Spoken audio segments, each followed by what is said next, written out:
Yung Fish Mart, ngayon tayo nag-launch dito sa Kalinga. Ito ang sagot natin sa kakulangan ng isda sa mga lugar na wala tayong karagatan. Ang unang-una, ang Cordillera region kasi makikita mo, bulubundukin.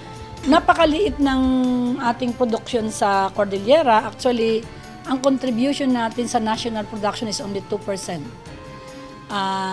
Sa 2% na yan, 50% of CAR's production is coming from Ifugao. Basically because of the Magat Dam. Ang Magat Dam, ang alam na lahat ay nasa Region 2. But actually, this is a common resource between Region 2 and CAR. So may dalawang munisipyo ang Ifugao na marami tayong cages dyan. At mayroong isang lugar sa Ifugao, ito ang tinatawag nating Lamot, na meron silang mahigit 100 hektarya ng lupain na i-convert nila from rice field to fish pond. So dito nanggagaling ang halos kalahati ng produksyon ng CAR. Kaya market matching is important para din yung scheme na ginagamit ng National Food Authority, di ba? Sa mga lugar na maraming palay, sila ay namimili. Pero sa mga lugar na walang palay, sila ang nagdadala ng bigas. So similarly in CAR, ang Benguet walang masyadong problema sa isda because it's very near Region 1. Maybe some parts in Kalinga and some parts in Apayao is very near Cagayan Province. But for some interior parts like Mountain Province, Abra, and even some parts in Kalinga, importante na mayroong isdang darating na sariwa. Otherwise, makukontento na lang kami sa tilapia, sa dalag, sa hito, na isa ito sa pinagyayaman din ni Director Perez. Gusto niya na yung mga indigenous fish natin talaga ay pagyamanin. That's why kami ngayon, mayroong tinatawag na sa project na multi-species hatchery. So we will go back dun sa ating mga original na species na talagang natural na taga rito. Like yung native na hito, yung ating dalag, gurami. Meron tayo ngayon tinatawag na giant gurami. Hindi kamukha nung gurami natin nung araw na napakaliit, di ba? Similarly with tilapia, ang tilapia natin nung araw napakaliit din. But because of technology, napalaki ito sa pamamagitan ng science. So kung hindi tayo magdadala ng mga tinatawag nating isda galing sa karagatan na dadalhin natin dito sa mga lugar dito sa Cordillera, we will just be satisfied with bangos, tilapia, and the likes. Kaya ito, i-diversify niya yung klase ng isda na magiging available dito. At the same time, tutulungan din natin yung mga areas na maraming excess production. So I think ito naman ang pinaka-goal talaga ng market matching. At ang maganda rito, the fact na magbibigay tayo ng chest freezer sa mga mag-i-implement ng project, malaking bagay yon. Actually, in Abra, where there are no kuryente, may mga identified sigurong 5 munisipyo na walang kuryente, he promised to give also a generator. Saan ka pa hahanap ng tulong ng gobyerno? May isda na, meron pang chest freezer, meron pang generator. Pag hindi pa naramdaman ng tao ang tulong ng gobyerno dyan, aywan ko na lang, di ba? Maganda itong proyekto dahil doon sa amin sa Lubwagan, Kalinga, talagang kailangan itong fish mart dahil walang masyadong fish pond doon, walang fish pond. Ito lang pag-asa namin na makapagkain ng fish. Maganda talaga, malaking maitutulong nito. And later on, ang isa pang ini-infuse namin sa mga kababaihan at mga farmer raisers ng tilapia, pumunta na sila sa commercial scale para yung mga kababaihan na natuto ng mag-debone ng bangus or maggawa ng fillet ng tilapia, fillet ng pangasius, yung mga produkto mismo dito sa Kalinga, sila na mismo ang magpo-process and they will supply it sa mga market kasi dumadami rin yung mga hotels natin dito.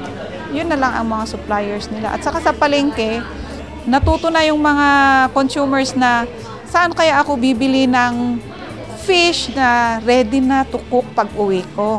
Ganon. Ang ganda. Congratulations to BIFAR. Congratulations to the staff of BIFAR led by Director Dangawan. Hopefully nga, tingin ko nga dapat di muna mag-retire si Director. But with an ably, very supportive Assistant Regional Director, hopefully she would continue the program started by Director Dangawan. dahil nga ako'y palabas na ng gobyerno sa September, ang vision ko dito sa CAR, especially dahil dito ako director naman, sana lahat yung mga natulungan namin ng mga hatchery ay masustain. Kasi maraming programa ang gobyerno na hindi pinapahalagahan ng tao. Dahil alam nila, bibigyan din sila ng gobyerno. Sana ma-realize ng bawat Pilipino dito sa CAR na lahat na ito ay tulong ng gobyerno na dapat pahalagahan. Dahil ang pera nito ay nanggaling din sa mga taxes na ibinabayad natin. So kung alam nilang galing sa kanila yan, papahalagahan nila yan. Para masustain natin, para masustain din yung pagdami ng isda, para matulungan natin ang mga bata na lumaki na well-develop ang kanilang mga brain. Para yung mga susunod na henerasyon ng Cordilleran will be taller, handsomer, and more beautiful, at higit sa lahat, mas marunong. Para magkaroon naman tayo ng mga official, maybe ng national, who will come from the region.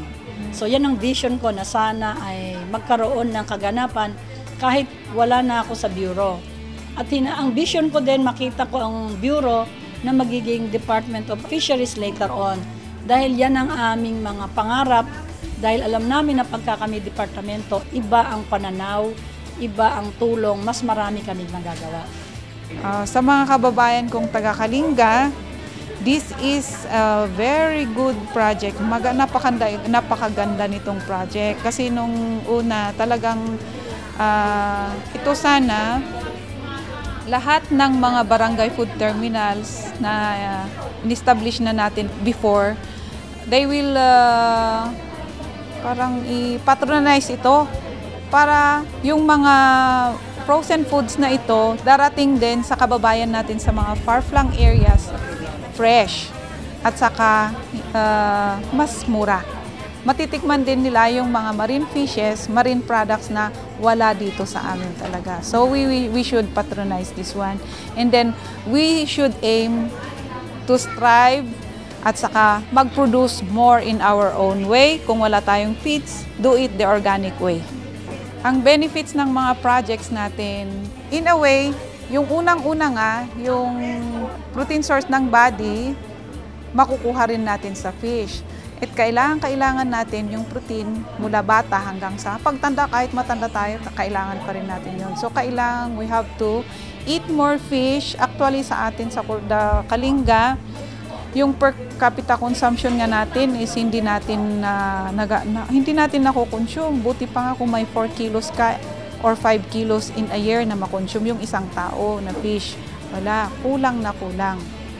Depleted na nga yung resources natin sa mga rivers natin. So we have to raise more in ponds para doon na talagang lalaki siya at andyan siya for protein source daily sa table. Sa family siguro, at least kung hindi siya as alternate source of income or additional source of income, happy na rin akong siguro makita ang lahat ng mga taga-Kalinga na may fish every day sa table nila. Yun ang dream ko for all the Kalinga people. Ang message ko sa BIFAR, again, continue with the good programs that you have been doing. Talagang it needs patience kasi you have to visit rural areas for people like when you're old, and then majority kasi ng areas namin sa Cordillera, it's not accessible, so you have to walk. So it's a very painful, very tedious experience on the part of those who are spearheading this program. It's so good that we have them, not totally committed. Hopefully for those who are going to take over, kasi magre-retire ng ating buting director, they will have the same passion that they have for being of service to the people in terms of the development of the Fisher Fox programs.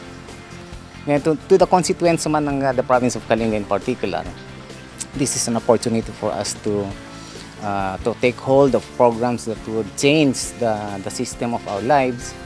If we only consider it as ours and go for it, I think the problem on how to address poverty could be little by little dissolved. So thank you again for, in behalf of the province of Kalinga, I would like to personally thank Director Rebecca Dangawan.